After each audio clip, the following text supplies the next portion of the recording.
మహబూబ్ నగర్ లో వరద బాధితుల కోసం సహాయ కార్యక్రమాలు కొనసాగుతున్నాయి.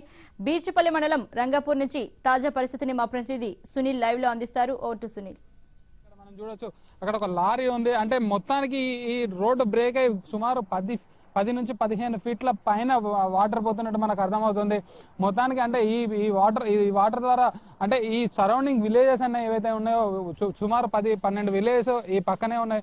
ఈ పక్కన ఉన్నటువంటి విలేజెస్ మొత్తం వాటర్లో మొత్తం నీళ్ళలో కూరుకుపోయినట్టు తెలుస్తా ఉంది. మొత్తానికి అట్లాగే ఇక్కడ పక్కనే ఉన్నటువంటి గుర్రంగుట్ట అనే విలేజ్ లో మొత్తం విలేజెస్ అంతా బిల్డింగ్ పైన ఉన్నట్టు చెప్తా ఉన్నారు. మిలిటరీకి ఆర్మీకి సంబంధించినటువంటి బోట్స్ ఉదయం నుండి అంటే 10 బోట్స్ రెస్క్యూ చేయడానికి ఉదయం నుండి ప్రయత్నాలు జరుగుతూనే ఉన్నాయి. మొత్తానికి కొంతమందిని మాత్రం తీసుకురాగలిగాం, కొంతమందికి ఆహార పదార్థాలు అందజేయగలిగామని చెప్తా ఉన్నారు. అట్లాగే వాటర్ కూడా సప్లై చేయడానికి ట్రై చేస్తూ ఉన్నారు. అట్లాగే అక్కడ ఉన్నటువంటి కొంతమంది అంటే వారిని తీసుకొచ్చి ఇక్కడ పునరావాస కేంద్రాలు అంటే మెయిన్ రోడ్డు దగ్గర ఉన్నటువంటి పునరావాస కేంద్రాలకు పంపించే ప్రయత్నం చేస్తున్నట్టు చెప్తా ఉన్నారు.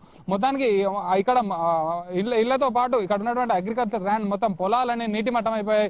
ఈ నేషనల్ హైవే పైన 10 నుండి 15 ఫీట్ల పైన వాటర్ పోతున్నట్టు మనకు స్పష్టంగా అర్థమవుతుంది. మొత్తానికి లారీ అక్కడ ఒక చూడొచ్చు, లారీ మొత్తం మునిగిపోయిందంటే మినిమం లారీ హైట్ 10 ఫీట్లు ఉండే అవకాశం ఉంది. అయితే అక్కడ ఇంకా ఎత్తు పైన ఉన్నటువంటి ప్లేస్ కాబట్టి ఇంకా ఎక్కువ వాటర్ ఉంటుందని చెప్తా ఉన్నారు. అట్లాగే మొత్తానికైతే కర్నూలుకు వెళ్ళడానికి పూర్తిగా రోడ్డు మొత్తం బ్రేక్ అయిపోయింది. ఆ కర్నూలుకు వెళ్లాల్సిన వాళ్ళు కొంతమంది లారీల పైన అక్కడ రోడ్డుపై వెయిట్ చేయాల్సిన పరిస్థితి వచ్చింది.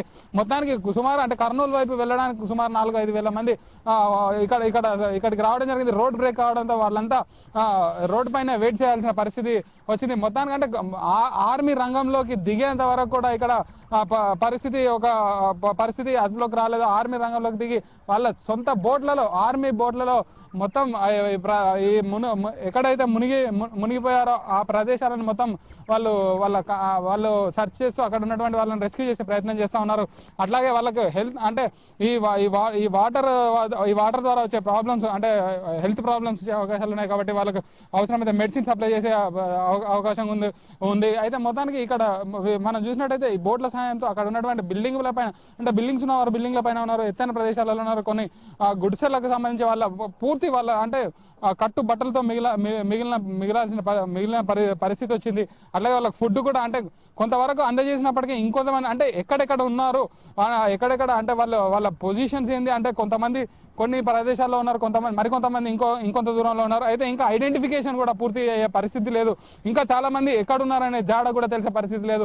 మొత్తానికి ఇదంతా అంటే ఈ నేషనల్ హైవే క్లియర్ కావడం, అట్లాగే చుట్టుపక్కల ఉన్నటువంటి గ్రామాలు నీడ మునుగ నుండి తేరుకోవడం అంటే ఇన్ఫ్లో ఎక్కువ అవుట్ఫ్లో లేకపోవడం వల్లే ఇంకా ఇలా జరుగుతుంది. అంటే ఎప్పుడు అదులోకి వస్తుంది అనేది మనం చెప్పలేమని అధికారులు చెప్తా ఉన్నారు.